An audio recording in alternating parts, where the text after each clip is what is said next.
became the types of creatures that would think randomly about random shit, and I think that's when major changes happened. We'll see if that jives with what he's about to say now. A population of potential innovators who can keep dreaming up new ideas and remembering old ones, and an opportunity for those innovators to pass their ideas on to others. You're likely to have some technological progress. These mechanisms are still working today. We've got over 7 billion potential innovators on this planet and almost instantaneous communication, allowing us to do so many marvelous things, including teach you about big history on the internet. So life for early humans was pretty good. Like, foraging didn't require particularly long hours. The average workday for a forager was about 6.5 hours. When you compare that to an average of 9.5 hours for a peasant farmer in medieval Europe, or the average of 9 hours for a typical office worker today, foraging seems downright leisurely. Quick aside, I work 30 minutes a day less than a peasant farmer in medieval Europe. That's not progress. Stan, I want more time off. Stan just pointed out that I have a chair, something that peasant farmers in medieval Europe did not enjoy, and I want to say that I'm very grateful for my chair. Thank you for my chair, Stan. Anyway, a forager would go out, hunt or gather, come home, eat, spend time with the family, dance, sing, tell stories. And foragers were also always on the move, which made it less likely that they'd contaminate their water or sit around waiting for a plague to develop. And with their constant walking and their varied diet, foragers were in many ways healthier than the peasants of ancient civilizations. They were also in some ways healthier than us, but we have antibiotics for now, so we live longer. For now. The classical view of foraging life is best expressed by Thomas Hobbes, who wrote, "No arts, no letters, no society, and which is worst of all, continual fear and danger of violent death,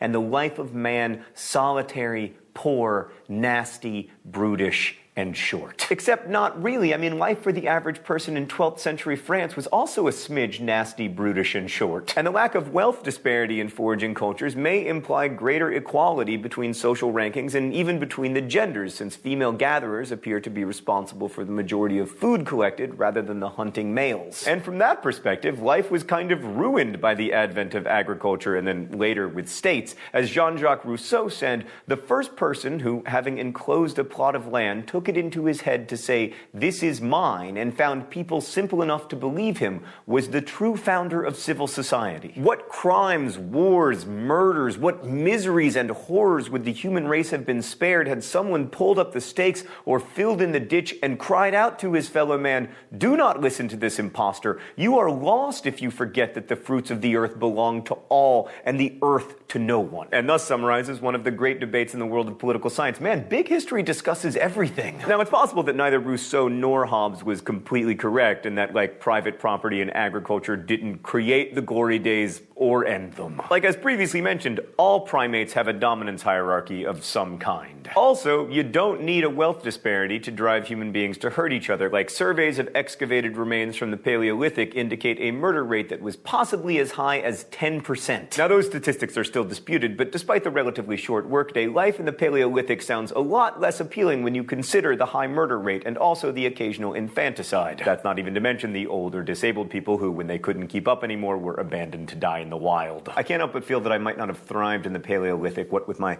visual impairment and general lack of interest in hunting. Anyway, we call this the Hobbes versus Rousseau debate, and it's still unresolved. I mean, humans may have been corrupted in many ways by society. On the other hand, it's possible a lot of the crimes and follies of human history may just be symptoms of our coping with the bad wiring left to us by evolution. You know, humans are a bit of an obsolete machine. We aren't particularly well suited to the many lifestyle changes that have happened in the past few thousand years, faster than our genes can keep pace with. But how you interpret the lives of early human foragers largely determines your view of history and also the fundamental nature of the human character. Ask yourself which side you sit on. Is humanity fundamentally good and corrupted by technology and modern social orders? Or are we fundamentally flawed and in need of some sort of structure and authority? Or is there some kind of both-and way of addressing the question? Here at Crash Course, we don't have answers, but we are grateful that you're pondering these questions with us. In any case, collective learning was really really good for our survival. But then, 74,000 years ago, disaster struck. A super eruption at Mount Toba on the island of Sumatra in present-day Indonesia clouded the skies with ash and cooled the climate. Plants and animals, aka food, died off, and genetic studies showed that this reduced the human population to a few thousand people. So as a result of this, we aren't exactly inbred, but there's more genetic diversity between two of the major groups of chimpanzees in Africa than there is in all of humanity. So this small group heroically recovered and spread out of Africa 64,000 years ago, colonizing diverse environments and continuing to innovate. For 13.8 billion years since the beginning of the universe, complexity had been rising in a powerful crescendo, but in the space of a few millennia, collective learning was about to make things really bonkers. More on that next time. Yeah, you're getting it all here, aren't you? I mean, I've taken you into the past way back. Hey, Rick, welcome to the chat. We're doing American and world politics and, more importantly, humans. This is the curveball I'm throwing at you, and I've got a knuckler coming at you after this.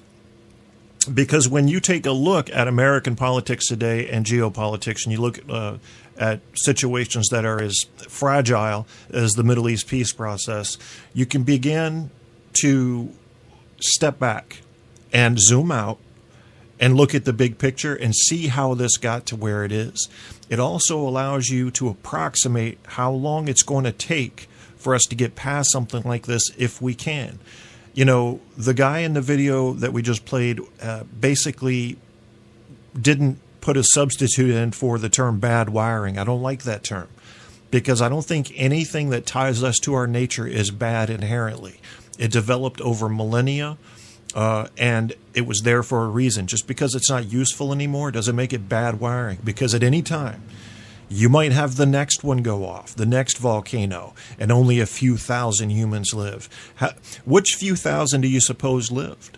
What do you think some of their characteristics had to be? That Mother Nature thinning process that happened there selected the most adaptable, those that could adapt. That's what it selected.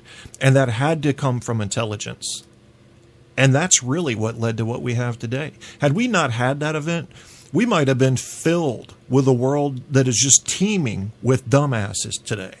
Now, you know we don't have that many. You know what? Come on now. I know we're going to get into late night television shows. No, we don't have that many. Pretty smart people that can figure things out. And compared to what we would have been had that natural thinning process not happened, I think we're doing all right.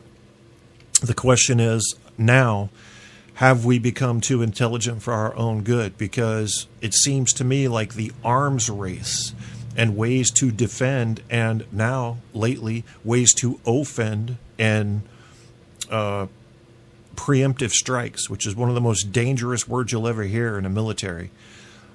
Are we going to wipe ourselves out before we give ourselves a real chance to go any further?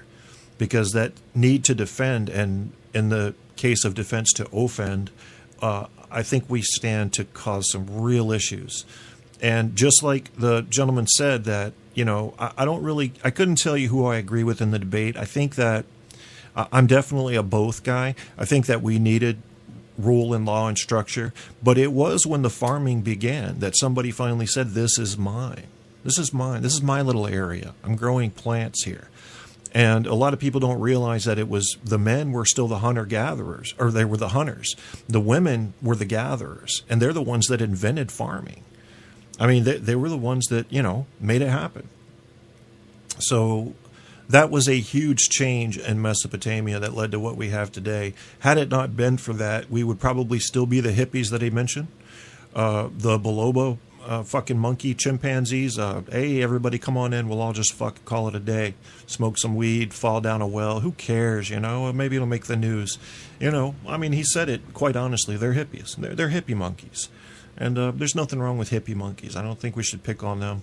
I mean, compared to what? Planet of the Apes? Please. I mean, we're no better. We're no better. We've got to put things in place to protect ourselves from ourselves, and that's something that has never really even been considered.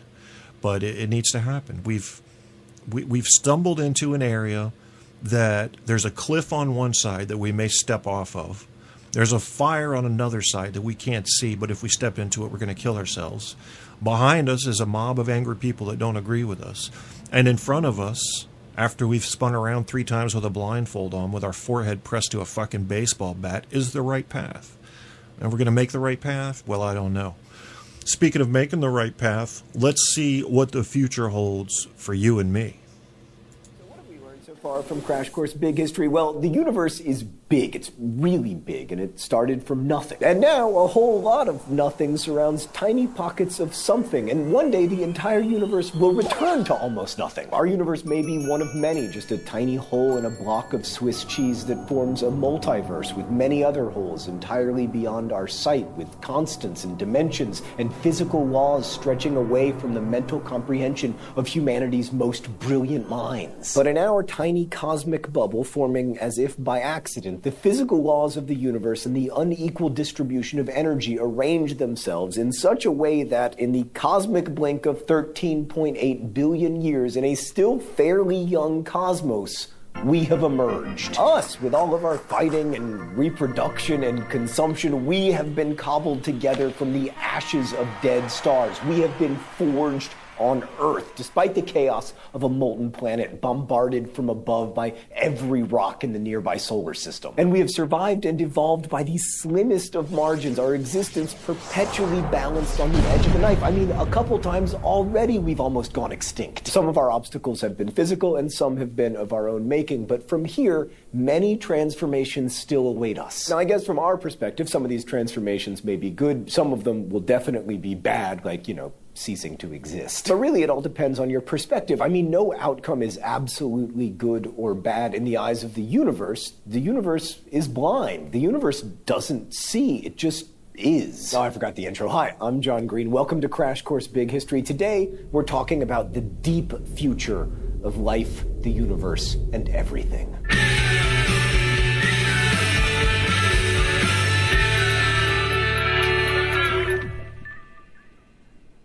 So today we're talking about the future. Actually, we're talking about several potential futures, falling on a spectrum. First, there's the projected future. This is the business as usual, where variables on the Earth and the universe play out as our current knowledge of them suggests they will play out. I predict that the sun will rise tomorrow and that I will skip breakfast and go to work. Second, there is the probable future, where our current knowledge illuminates several possible futures that could happen, though variables may play out in a different way in the actual event. For instance, it could happen that tomorrow morning I will find time to eat breakfast, and I'll discover that it energizes me and improves my productivity and really is the most important meal of the day. Unlikely, but it could happen according to our current knowledge of how things work. In this case, how things work in my kitchen. Third is the possible future, where we can no longer bank on our current knowledge, but rather must anticipate that future discoveries may alter how we currently think events are going to play out. For instance, I may find a pill that provides me with all the calories and nutrients I need for the day, and I never have to think about eating or food again. In terms of the universe, if we were to gain knowledge of what dark energy is and how it works, we may alter the current narrative of how it will continue to evolve. Fourth, the preposterous future of outlandish predictions. 150 years ago, the idea of flying to the moon would have seemed preposterous, but one way to test the limits of the possible is by going beyond them into the impossible. A lot of preposterousness is possible in the next 1,000 years, or 10,000, or 10 million, or even 100 trillion years. So what might happen in the next 1,000 years? Well, last week we discussed how the next century might be pretty rough for us, but let's say that humanity gets through the 21st century bottleneck and our collective learning and complexity continues to grow. Well, then maybe there could be another great revolution, like another explosion of complexity, as we saw with the dawn of agriculture or the advent of industry.